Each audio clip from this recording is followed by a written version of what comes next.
cloud key and you've ever lost power and the power's come back on and you've just got this blinking white light, that is because your cloud key has seen the light and is following an angel.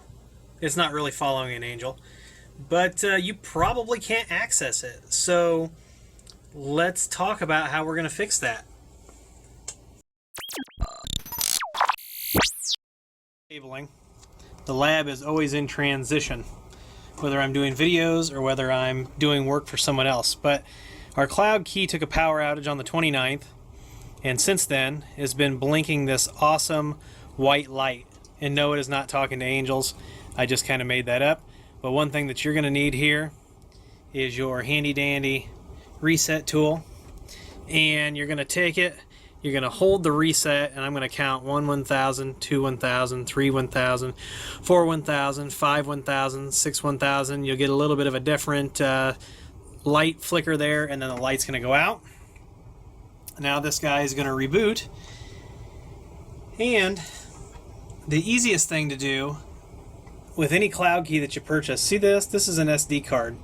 This comes with every cloud key. Make sure that the SD card is inserted in the cloud key, because what we just did will not wreck your life or a lot of time if you had auto backup set up. So we're going to let this guy boot.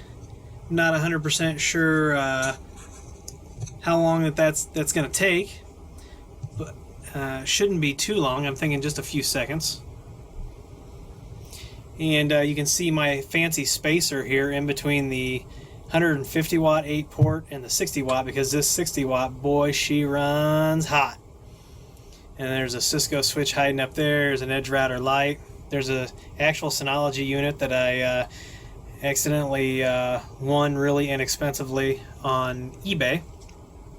So this should just be about done initializing,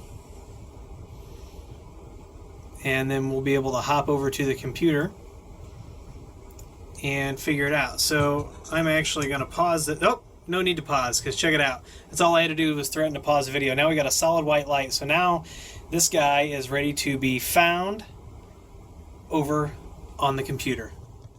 Okay, so the cloud key has the solid white light. You can see it behind my shoulder there.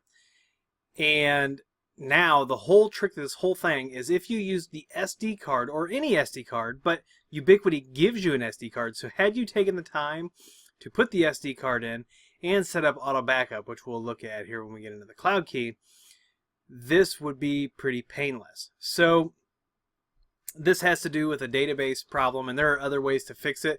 This just happens to probably be the easiest for most people to fix this database problem. So one, put your cloud key on a device that has UPS power, so if the power goes out, you don't run into this problem. Two, use auto backup on your cloud key. We'll go over those. There's a link to a UPS and a cloud key down there. Cloud key is perfect for, smaller sites or multiple small sites, and if you don't want to dedicate a machine or to actually run it in the cloud. So I actually have cloud keys all over the place, and I have one here, and I set probably at least one cloud key up a week. So let's go ahead and take a look now that this thing is ready. What we've got is we've got the Ubiquiti device discovery tool, and we click this Unify family, and then we're going to click Find Cloud Key, and it found the cloud key. So we're going to click on this host, this IP address. It's blue. We're going to click on that, and it's going to open up in a web browser, and it's going by IP. And even at this point, we don't have the certificate installed, so we're going to get the connection not private error. We're going to go ahead and accept that. Now, what we could do is first we can click on configure, and the default username and password is going to be UBNT. It's going to come up and it's going to tell us that we have to change the password. So we will change the default password. You can see that our SD card is in. We've used 0.04 gigabytes. We've got over 7 gigabytes free. If we go to maintenance, what you're going to see is if you had auto backup enabled, and you had an SD card, but I don't know why you wouldn't have the SD card. Ubiquiti gives you the SD card. Plug in the SD card. Set up auto backup. You can see that I've got all these auto backups, and I was doing an auto backup every hour. So we can see that mine went offline. It did not. So sometime after the 5 p.m. backup, this thing lost power, got hosed. It could have even been me playing around with the power, because we didn't lose power, but I was unplugging a lot of things and moving things around. So simulated power outage. But this has happened in production every day. This is a problem that we see occasionally. So what I can actually do is I can come over here and I can stop Unify. And this is an auto backup. So if I'd have clicked the other button to set up Unify, it would walk me through the wizard and it could have asked for backup. Now if I had the backup downloaded to my computer, I could, point to that, or it could find backups on the SD card. In fact, we can go through the other option and see if that works. So we'll start Unify real quick before we do this restore. And then we'll go here, and then we'll click Manage. Unify is still starting, so it is a cloud key. It doesn't start instantaneously, so we'll give it a second here. Okay, so this is also not set up, so this is default, but Unify itself sees the auto backup files, the same auto backup that it sees on the other side. So you could go either way with this. So we will go ahead, and instead of doing it the other way, we'll go through this way. We will just click on Restore. Are you sure you want to restore the settings? Absolutely. That was from our last. And did you see this? Look, this checkbox right here, or this slider, says Enable Auto Backup On. It's that easy to enable auto backup. And we'll look and see what the...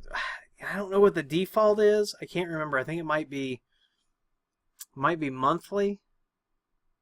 But I know that I changed it. I changed mine to hourly, because sometimes when I'm working on a configuration for a client, so a lot of times if I'm, if I've got a large amount of gear and I'm pre-configuring all, I'm going to send it out.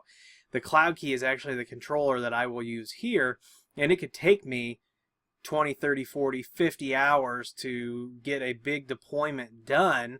And so as I'm working on it, instead of me having to click backup, I just let the controller do it every hour. Now you can see back there that the light went blue. So if we come back over here, this should be,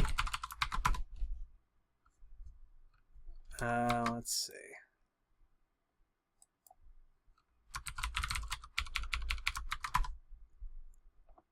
There it is.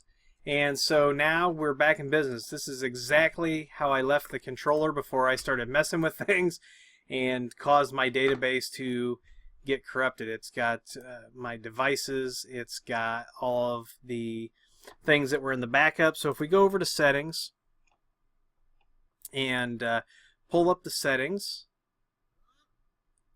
and we go to, somebody just commented that everybody's tired of me whipping the ruler out. So we will only measure important things.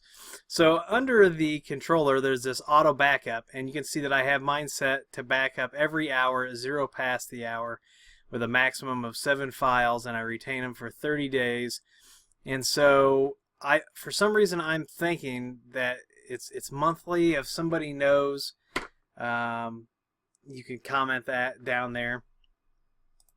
And Philip Cook, we will please stop measuring, and is an airplane adapter, so that's fantastic. But that's what this video is about. So if you run into that, if you have a cloud key, or you know somebody who has a cloud key and it loses power, or there's some sort of other problem, and they get just that blinking white light, let's hope that they've got a backup. So you could upload the backup if you had it, but Ubiquiti gives you all the tools that you need out of the box to make sure that your cloud key is backed up. So you should take advantage of it, really. And that's it. If you like this video, please give me a thumbs up. Please subscribe. Please comment and share. Please follow me on Twitter and Instagram. Please use those Amazon affiliate links down there to buy your gear. And as always, we'll see you in the next video.